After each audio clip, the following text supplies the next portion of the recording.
Hey, everybody, it's Dr. John Sherk, and it's Wednesday morning at 11 o'clock Central Time, and that means it's Brown Bag Lunch, where I bring you anything I can to help you for free when you're in your journey as a technician, and for those around technicians who want to recruit and retain them. So, um, I thought I would most of the topics I talk about on these things, they just come directly out of conversations I've had with clients. And I've had this conversation I'm going to refer to today a number of times. So I want to speak both to technicians as well as to hiring managers and owners of companies with this. The title here is directed to the technician. Should I leave for $10 an hour more? To the owners and managers, the reverse question or the corresponding question should be, should I match an offer of $10 more that one of my techs has received? Now, the first step in this is realizing these offers are real. Like if there's any version of denial, in fact, I've heard more than $10 and I hear it every week. So there's real money getting thrown around out there right now in the air conditioning business. And it's good to not get caught flat-footed.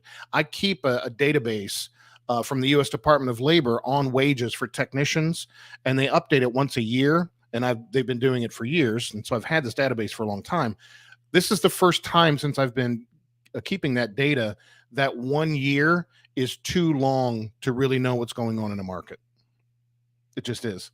This summer, we're at some kind of tipping point around wages for technicians, and they're spiking out all over the place. And so, let me just give you, and I can't, the answer to the question, should I leave for $10 an hour or more, is not a yes or no question. It's something you have to decide for yourself, technician. So here's how I just want to give you some tools to think about it. All right.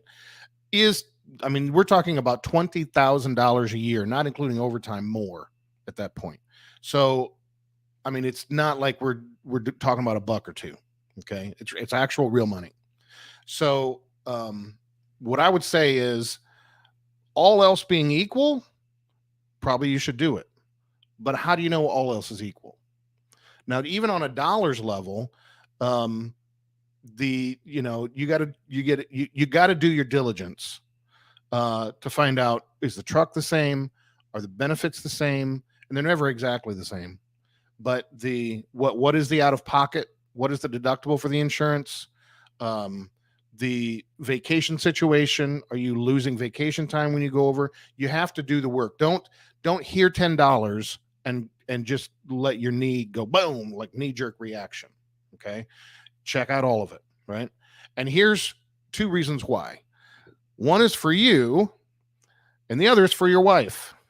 Because let me tell you something, you're going to get excited about $10 an hour and she's going to have a lot of questions, and you're going to have to bring her along in that decision. Now, I know there's some manly man types out there that are like, hey, I make the decisions around here, but we both know better, right? If your wife isn't in on the decision with you and wants you to do it, she's going to let you hear about it if it doesn't go well, okay? Now, the part of it that gets a little more fuzzy is, will I like working there? And this one, the best thing that you can do is hunt down people who work there and ask them. Right now, you don't have to ask all of them, obviously, but most people want to know, how do they treat you? If you have an emergency, how do they act? If you want a day off, how do they respond? Are there sales quotas that I don't have here and I would have there? Are there, what is the culture like? And for obvious reasons, if you ask the person interviewing you, they're going to tell you the only good things about the company. You need to go directly to other technicians who work there, and if you ask around, you can find some, and say, I would not say they offered me $10 an hour more. I don't know what they're making. It could be, you could create your own problem if you do that. But just say, hey, they're recruiting me. What is it like here? And let them give you the feedback. What I would say is, if they give you bad news about the culture, $10 an hour is not worth it. Your unhappiness is not worth $10 an hour. Now, I'm sure there's a part of you that's like, dude, for an extra 20 grand a year, they can call me anything they want for a while. Yeah, for a while. But then it starts grinding on you. And here's what happens. Here's what happens. If you only value the highest wage you can find, you're entering a job you will not be able to afford to leave. This is something I wrote about in my dissertation. People make commitments to a company based on three variables, right? Their desire to be there, their feeling of fairness and loyalty and obligation to give back fairly for what they've done for me, and it cost me too much to leave. Okay. So, when people are there primarily because they want to be there, their happiness levels are high, their effort levels are high, and they don't think about leaving. When it's kind of a fair exchange, then uh, the happiness levels are kind of medium, and the thoughts of leaving are kind of medium. If you're in a job you don't like, but you're only there because it costs you too much to leave, and everybody has had a conversation with somebody who said essentially this: uh, I hate where I'm at, but I can't make this money anywhere else, so I'm just going to have to live with it. Right? Don't put yourself in that position, because that $10 an hour is going to get consumed with $10 an hour of more bills before long. Okay, most likely. And now you can't go back to the old place and say, well, will you match it? They may or may not do that. You may be stuck there. And often, if an employer is focusing on wages to the point that they're just going to throw money at it, they tend to psychologically feel like they've already done their part. They don't have anything more to do for you. By paying you that $10, they did their part. The rest of it, you just have to suck it up and live with it. And so you just have to make that decision wisely, right?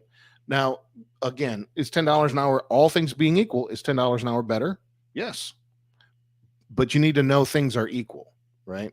There's very widely varying cultures among different air conditioning companies. They're not all the same. So you have to really account for that and make sure that you're at least that you believe going in that this is a place you could work at for a long time and be happy. Okay. Now, what about on the hiring manager and owner side of it? Should I match that wage? Again, I don't know. You've got to look at your workforce situation and decide, is this a number that I can, if I give this guy this number, do I have to do this for everybody? What happens to my margins if wages go up this much in one big swing of the bat? The How does this person fit into my overall workforce plan? How screwed am I if they leave? Don't be afraid of matching a wage because you don't really know if the stories are real or you don't really know if this is happening in the market. It's happening, right? The companies that are doing the best with it are T&M companies because they can pass this thing through to their cost and price to a customer. The companies most challenged by it have contractual maintenance agreements that they can't just bump up the price right now because they have an agreement, and the master service agreement dictates the wage levels, and so they can't they can't make that shift. So that's it. There's no easy answer to this question. The number one thing I do want to make sure, though, that from the owner and manager side of it, that the denial goes away, that these offers are being made because they are real and they're being offered every day, all the time. And if your techs have 5 years of experience or more, almost every one of them will receive this offer. So you just have to decide, do I want to go there with wages, or do I really want to take that money and put it into the culture of this organization and make this a preferred place to work, and just say, look, we're going to try to keep pace with wages, but we're not going to compete with wages. We're going to compete with culture and recruiting strategy, but not with wages only. That, in my judgment as a consultant, is the winning formula. Now, there's going to be people who spike out their wages. In most of those cases, they end up in jobs that cost them too much to leave. And that's not necessarily the kind of organization. The guys who work in that, if you have that workforce, you get the least effort and the lowest engagement, and you're the most expensive workforce in town. So there's a negative payoff in going for just wages to compete for talent. Okay. It's no easy answers, but it's what's happening in the market. So I hope that helps. My name is Dr. John Sherk. If you have any questions on either side of that equation, the technician or the hiring managers and owners, and you would like to get some more advice or dig a little deeper in conversation, please feel free to reach out to me. I'd love to get to know you on the telephone or on Zoom and see if there's something I can do to help. We will see you next week.